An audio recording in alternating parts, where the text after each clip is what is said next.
这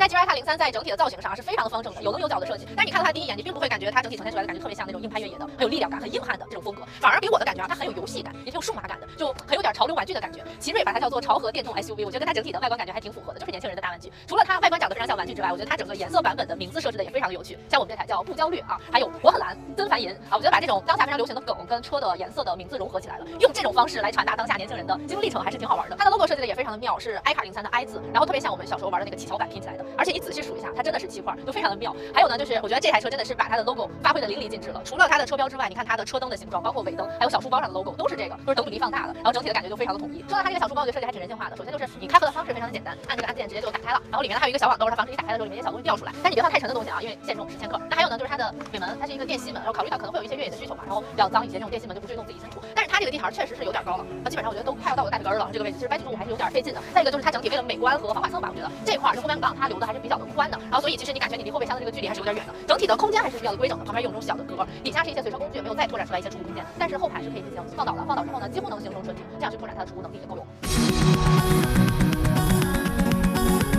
那现在呢，咱们就把这个 GR-K03开上路，去聊一聊它在城市当中咱们日常代步的一个驾驶的感受啊。那首先这个车它已经出了预售价，然后包括也已经出了各种各样的版本，一共有6个版本，有2驱的，有4驱的。咱今天开的这个是一个4驱的，电机总功率是205千瓦，然后如果是2驱的那个版本呢，就把前面这个电机拿掉，就是70千瓦就没有了，就是一个后驱的一个版本的车型，它是135千瓦的一个电机。整体的话，4驱的这个我觉得它加速能力还是不错的，百公里加速是6.5秒，反正电机这种直驱的感受嘛，就会让你觉得不拖泥带水，非常的直接。然后还有就是它的驾驶模式，驾驶模式非常多，一共有9种，除了日常的这种节能，然后舒适，然后运动之外呢，它还会有一些适合于越野场景的细分的驾驶模式。如果说你分不清啊，你出去玩的话，你就直接打开这个全路况，这样的话它会智能的去帮你进行调节。还有呢，就是有一个个性化的模式，在这里面你可以去调像能量回收的等级啊，然后方向盘的力度啊，包括加速踏板的这个力度，都可以根据你自己的驾驶偏好去调，然后这个方面是比较灵活的。它的整体的续航版本也比较多，2驱的版本有401公里的，还有501公里的，然后4驱的话它有4002公里和501公里的。其实整体来说，它的这个续航的表现，并不算是特别有优势哈。你想说打个折之后可能就没剩多少了，但是如果我们日常平常在城市当中代步的话，还是够用的。然后如果说你要出去越野的话，可能就需要去做一些提前的规划了。但是好在呢，它支持快慢充，然后也会相对来说方便一些。包括除了最低配的那个版本车型之外，其他版本车型都是支持3.3千瓦的对外放电的，这个对于我们出去玩来说也会有一些的帮助。大家着重说一下它这个方向盘哈。首先我们这个版本的车型它是有方向盘加热的，这个在北方的冬天真的是非常的友好。而且呢，它这个多功能方向盘上，你会发现它特别的简洁，就也没什么标注，2个按键2个滚轮就解决了一切。然后这个按键左边是微信，然后右边是语音，滚轮虽然它没标注，但是我给试了一下，就你没有开启支架的情况下，左边这是调空调的，右边这是调多媒体的。开启了支架之后呢，这边这个就可以调支架了，然后这个会在屏幕里面去进行显示车速啊，包括你开没开启，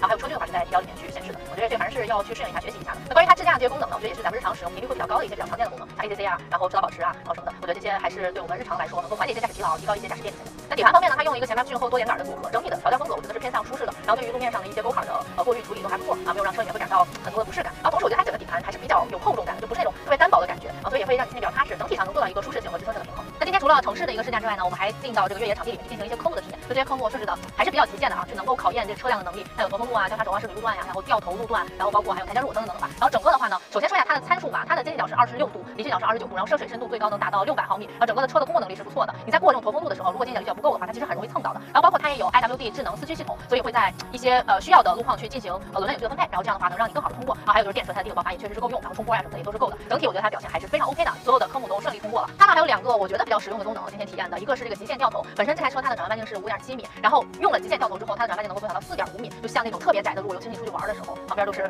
沟啊坎啊什么的，这种就可以用。它会把你这个同向的车轮通过锁死松开锁死松开这样的方式，然后让你这样非常小的就转过来了，这个还是比较实用的。然后另外一个呢就是柔性下坡，像我们刚刚去驼峰路，它那个下坡是非常非常急的，那这个时候你可以打开柔性下坡，它会帮助你去进行一个下坡的动作，也不需要踩油门，不需要踩刹车，完全交给车就好了。它跟陡坡缓降的区别就是陡坡缓降整个的这个速度的区间要比柔性下坡更大一些，然后柔性下坡的话，它的速度就会更加的均衡，然后让你这样过的话会更安心和舒服一些。最后呢，咱们再简单跟大家聊一下内饰啊，其实网上曝光的细节比较多了，大家看图可能也都看过了。整体我觉得它的感觉还是比较的简单的，然后有一些设计的细节其实跟截图的那个旅行者的感觉有点像，比如说这种外露的铆钉啊这种感觉。然后它会有2个颜色，我们这个白的拼黑的，还有一个是绿的拼黑的。我之前从网上看图的时候，我会觉得那个绿色的不太显好，就它太浅了，那颜色又配上金的呀什么的。但实际上看实车的话，我觉得还挺好看的，就是它是会有色差的。所以如果大家感兴趣的话，建议大家还是去店里面去实际的看一下它那个颜色，我觉得还是有一定的差别的。那另外呢，就是中控的屏幕用了一个15.6英寸的大屏，然后里面搭载的是跟大疆合作的车机高通骁龙85的芯片，然后整体的也支持这个腾讯的生态，像有车载微信，然后包括我们看到也有华为的这个 HiCar， 然后可以进行手机的互联，功能性上就是没有任何问题的，包括使用起来的它的灵敏度啊、流畅性啊，我觉得也都是 OK 的。另外呢，就是后排空间去体验了一下，整体我觉得其实我老老实实正襟危坐的坐在这儿的话，就是它的空间还是 OK 的，但是你会发现坐垫稍微有点短，如果但凡往下出溜一点，可能前面你就顶腿了，然后包括你坐垫上你就没有办法去对于腿的那个承托那么好了，包括它的后排的靠背的角度是不能调的，所以我觉得这方面是稍微有一点点遗憾的。这车的预售价格已经出了12.98万到18.58万，我估计正式价格也快了，然后到时候可能正式价格比预售价格可能还会再多一点点惊喜啊，所以大家可以期待一下。然后通过今天体验呢，其实我整体觉得这车哪哪都还不错，就是你平常开也挺好，然后出去玩一下也挺好，唯独就是这个续航的版本啊，就让我觉得稍微如果出去玩的话有那么一点点焦虑。所以奇瑞有没有考虑说再出一个大电池版本的车型呢？好了，这就是这期的说车推荐，我是金姐，我们下期再见吧。